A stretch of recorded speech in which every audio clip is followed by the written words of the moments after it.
Hello investors and traders. This video will be about the high-low index explained. High-low index, a breadth indicator, is the index that compares the stocks that hit their 52-week highs with the stocks hitting their 52-week lows. By this comparison, this index helps the market participate to validate the current stock market trend, or we can say it is a useful tool to gauge the strength and weakness of an underlying index or market status. It is a market sentiment indicator. Also may serve as a useful trading indicator that reflects the past data because it considers fluctuating averages of the new highs and lows. Traders and analysts use this indicator in their technical analysis. High-low index calculation.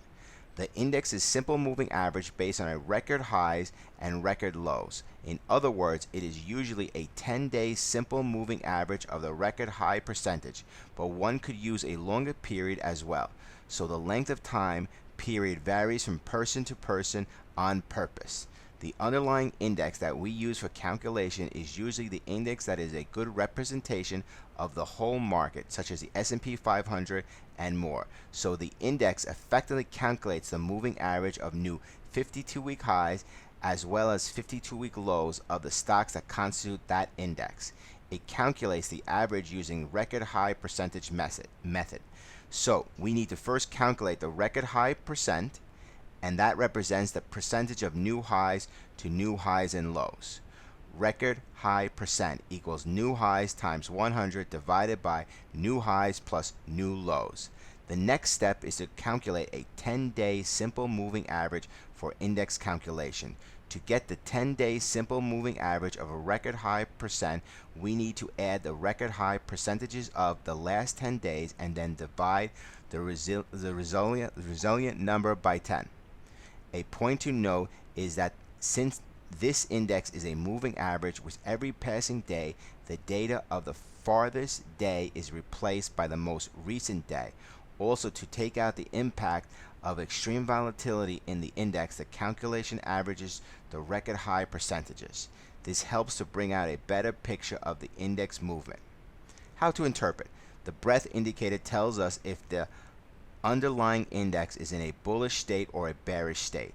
Generally, the market is said to be in a bearish state if the prices drop by 20% or more from the peak, and the market is said to be in a bullish state if the prices go up by 20% or more from the bottom.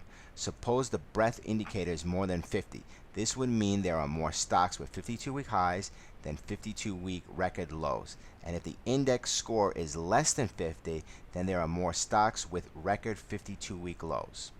Also, if this index score remains consistently around the 70 levels, then the underlying index is deemed to be bullish. On the other hand, if the score is consistently around 30, then the underlying index is deemed to be bearish. High-low index and market efficiency. By now, we will well understand the breadth indicator is quite useful to know and appreciate the relative robustness or weakness of the underlying index.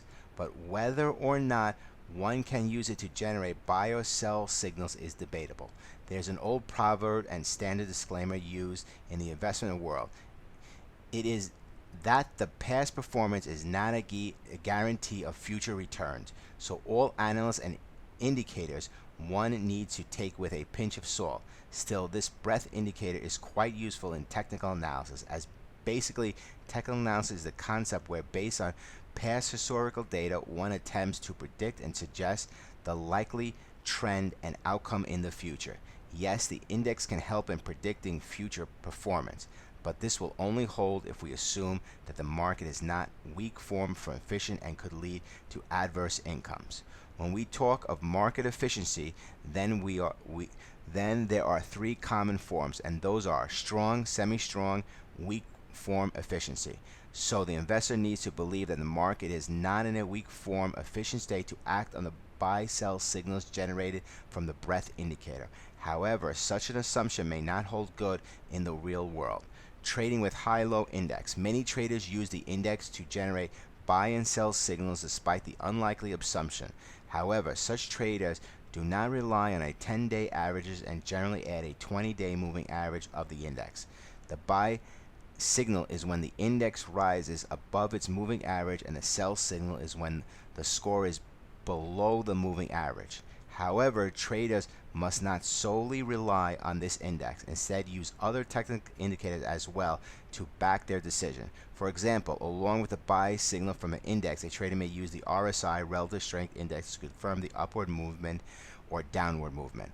Final words: the breadth indicator is a pretty accurate and useful indicator of the strength and weakness of an underlying index. Traders may also use to generate buy or sell signals, but they must not solely depend on it. Instead, use technical indicators as well to confirm the buy and sell signals from this breadth indicator. High-low index key takeaways. It is the index that compares the stocks that hit their 52-week highs with the stocks hitting their 52-week lows. Helps to verify the current market trends. Useful as trading indicator. Known as breadth indicator.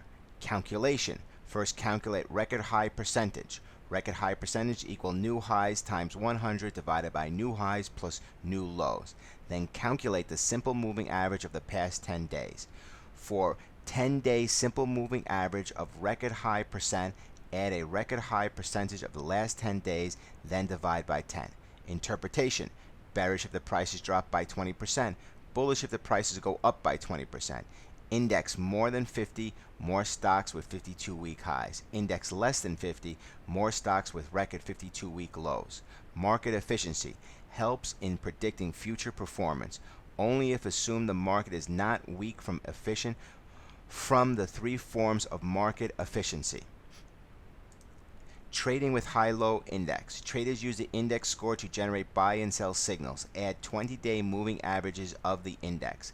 Buy signal when the index rises above the moving average. Sell signal when the score below moving average. You know the catchphrase. Study it, analyze it, adapt it.